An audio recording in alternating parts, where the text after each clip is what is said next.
అన్ని రెక్టిఫై చేస్తానంటున్నాడు ఆయన. ఏం ఒక్కటి కూడా చేయడు, అన్నీ చెప్పడమే తప్ప. 2 సంవత్సరాలు 14 సంవత్సరాలు సీఎంగా ఉండి ఏం చేసిండు? పసుపు కుంకాల నిండు 6,000 వేసాడు. ఆ 6,000లో కూడా 10 మందికి వేసాడు, 20 మందికి తీసేసాడు.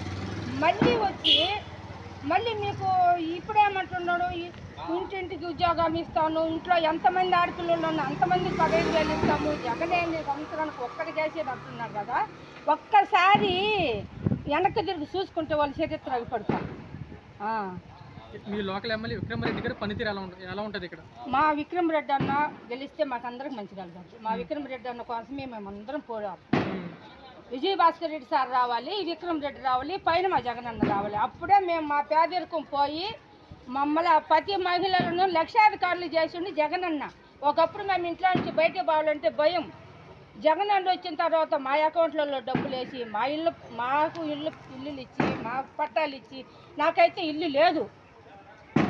అప్పుడు 25,000కి ఇల్లు కట్టించుకున్నాను.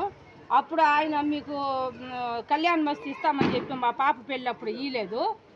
ఆ పాప పెళ్లి చేయలేక ఆ ఇల్లు కూడా అమ్ముకొని మేము మా పాపను పెళ్లి చేసుకున్నాం. అది వాళ్ళ పాలన.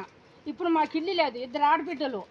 అదే జగన్ అన్నకన్నా చెప్పుకుంటే మాకు ఒక 2 స్థలం అని ఇస్తే అన్న జాగన్న పెట్టుకుంటాము అని సార్తో చెప్తే నేను ఇస్తానులేమ్మను విక్రమన్న. ఇప్పుడు ఆయనతో తిరుగుతా ఉన్నా ఇలా ఇంకా ఇస్తామమ్మా అంటు. మేము ఇక్కడ బతకలేక బెంగళూరుకు పోయి అక్కడ జాబ్ చేసుకుంటా కూడా ఈ నామినేషన్ ముందు 1 నెల ముందే వచ్చేసాను. నాకు పని మీద లీవ్ లెటర్ రాదు. మేము బెంగళూరు క్లబ్లో చేస్తాము. ఎలక్షన్ అయినానికి వెళ్ళిపోతాను, మళ్ళీ కౌంటింగ్ అప్పుడు వస్తాను. నెలకు మేము కౌంటింగ్ మళ్ళీ గౌతమ్ వాళ్ళ ఇంటికి పోతాం. మేము షర్మిలతోటి ఖమ్మం మార్కాపురం పాదయాత్ర చేసిన జగనన్న జైల్లో ఉన్నప్పుడు. అంత అభిమానం మాకు. జగనన్న కోసం మా ప్రాణాలైన ఇస్తాం బాబు. కొంచెం నాకు ఇంపార్టెంట్ పని ఉంది, ఇంకా బాగా మాట్లాడేదాన్ని.